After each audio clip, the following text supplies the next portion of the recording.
E aí, pessoal, vamos fazer uma aula aqui sobre RICAT. A ideia é trabalhar só o resumo do método. Eu já escrevi algumas coisas aqui e esse aqui é um material complementar àquele que eu enviei para vocês. Então, vamos lá. Equações de RICAT. Então, a nossa ideia aqui é trabalhar com esse tipo de equação, essa equação 1 aqui. Deixa eu só selecionar uma caneta mais vermelha aqui. Um pouquinho mais vermelho. Não dá pra ver. E vamos lá. Bem, a ideia é trabalhar com esse tipo de equação. Então, nosso interesse é, dado uma equação dessa forma, essa é uma equação RICAT, se ela tem esse formato. Então, se você esquecer esse termo aqui com o R, apagar ele um pouquinho, ela parece uma linear. Na hora que você volta com ele, ela vai parecer um pouquinho uma Bernoulli, mas ela está no meio termo ali. Ela não é linear, a gente observa por causa desse quadrado aqui, inclusive. Ela não é uma Bernoulli. A gente pode ver porque se a gente tenta organizar ela numa Bernoulli não vai dar certo. Tente aí depois como exercício. E o nosso interesse é como eu consigo obter uma família a um parâmetro de soluções para essa equação. É o que a gente vai discutir aqui de maneira relativamente breve. Mas vamos lá. O método se baseia no seguinte fato. Primeiro, a gente supõe uma solução particular para essa equação 1. O que é uma solução particular? É qualquer função que satisfaça a equação, satisfaça a igualdade, mas não dependa de um parâmetro arbitrário. Né? O que eu quero dizer por solução particular seria, por exemplo, uma função y1 igual a, 2, ou uma y1 igual a exponencial de x. Não depender de um parâmetro arbitrário quer dizer que não vai ter uma constante genérica multiplicando aqui, ou multiplicando, ou somando, tá? Ou seja, a função não depende de um parâmetrozinho, daquele parâmetrozinho c que a gente costuma aparecer lá na constante de integração, por exemplo. Aquela constante de integração ela é arbitrária e a gente escolhe como quiser. Então, uma solução particular é uma função que satisfaz uma EDO, nesse caso a EDO1, e não depende de parâmetros arbitrários. Então, a gente supõe y1 uma solução particular para 1, ou seja, quando eu substituo ela na 1, ou seja, onde aparece y, onde eu vou botar y1, e ela satisfaz a igualdade para todo x num certo intervalo. Tá? Então, a gente supõe que conhece uma solução particular. Então, dado uma equação do tipo Bernoulli, em que P, Q e R são elementos conhecidos, quando eu quero descobrir a solução geral para esse problema, uma família é um parâmetro de soluções, a gente parte primeiro da hipótese que eu conheço uma solução particular. Em geral, essa solução particular ela é dada no enunciado, ou a gente dá um jeito ali por chute, enfim, tentativa e erro de achar ela. Tá? Então, suponha primeiro que você tem essa solução particular y1 e ela está guardada.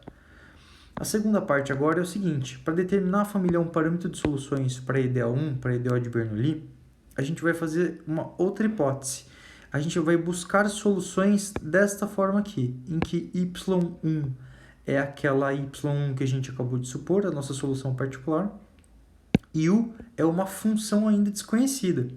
Então, eu estou buscando agora o seguinte, qual é a cara da família um parâmetro de soluções para EDO1, quando y1 é uma solução particular para EDO e u é uma função genérica, uma função ainda desconhecida. Dá para melhorar essa situação. Eu quero saber o seguinte, para quais u's a função yu mais u é uma solução para aquela EDO1, supondo que y1 é uma solução particular. Então, de novo, para quais funções u, é o que a gente quer fazer agora, a função y1 mais u é uma solução particular para EDO1. Então, a gente vai buscar funções u que satisfaçam essa questão que a gente acabou de colocar. Então, a gente supõe primeiro agora, vamos já supor de cara o seguinte, que y, dada por essa soma, satisfaça a EDO1. Então, a minha ideia é o seguinte, supondo que a y1 é uma solução particular, vamos supor ainda mais que y1 mais u também satisfaça a EDO. E via essa suposição, a gente vai tentar caracterizar quais são essas funções u. Então, vamos seguir essa ideia. Então, supondo que y também satisfaz a EDO1, a gente pode fazer o seguinte, a gente pega a y, que é a y1 mais u, em que a y1 é a solução particular e essa u ainda é desconhecida, supõe que ela satisfaça a EDO1, substitui lá e exige a igualdade. Substitui na EDO1 e exija a igualdade. Então, substituindo na EDO1 e exigindo a igualdade para todo x num certo intervalo, vai acontecer o seguinte: no lado esquerdo, a soma da derivada é a derivada das somas, então a gente simplesmente distribui a derivada. E no lado direito, onde aparece o y, a gente bota y1 mais u, tá vendo? Foi só o que a gente fez agora.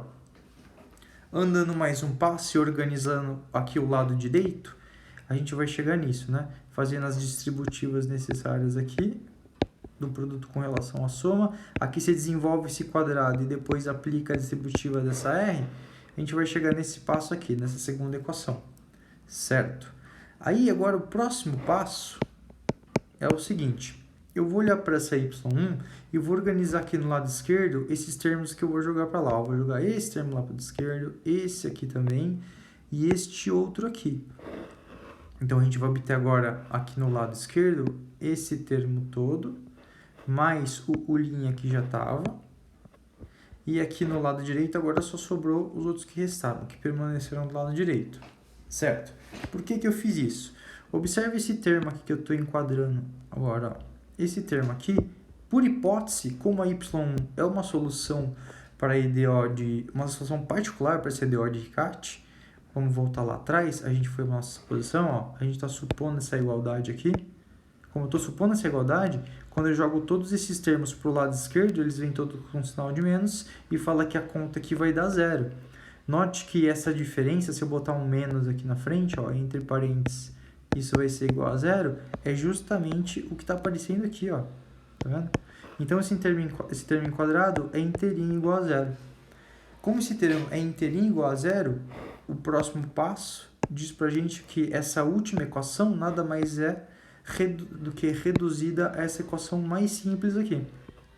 Se eu organizar ela mais um pouquinho, eu posso colocá-la nesse formato, que é justamente aquele formato familiar, que é de Bernoulli. É fácil ver que ela é uma EDO de Bernoulli se a gente comparar com as EDOs de Bernoulli que a gente estudou anteriormente. Ó. As EDOs de Bernoulli nessa variável u vão ser u' mais uma certa p de xu igual a uma certa f de x u elevado a alfa. O alfa aqui é o 2, o f vai fazer o papel desse r, a p está representando menos toda essa função aqui, em que lá no problema inicial da equação 1, eu conheço quem é o q, eu conheço quem é o r, tá bom? Acho que esse p aqui não é o mesmo do problema, tá? Eu botei um petil ali só para diferenciar.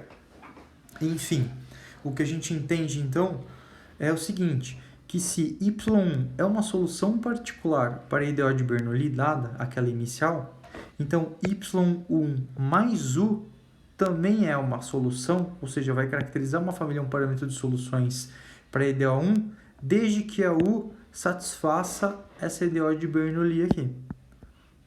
Então, y1 mais u é uma solução, solução para EDO de Bernoulli, sempre que a u satisfizer essa EDO de Bernoulli aqui, essa EDO B aqui. Na prática, a gente vai ver que é bem mais simples e a gente não precisa decorar nada dessas fórmulas, tá bom?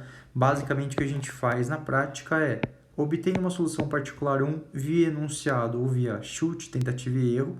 Depois, busca a possibilidade disso ser uma solução para EDO. Como? Simplesmente exige que isso seja uma solução, substitui na equação, utiliza o fato que essa é uma solução particular e você automaticamente vai cair numa Bernoulli desse tipo aqui. E as Bernoullis a gente sabe resolver. Então, o que eu vou fazer é, no próximo vídeo, vou utilizar essa teoria e vocês vão ver que na prática vai ser mais simples de utilizar, tá bom? Precisando, me escrevam. Valeu, pessoal!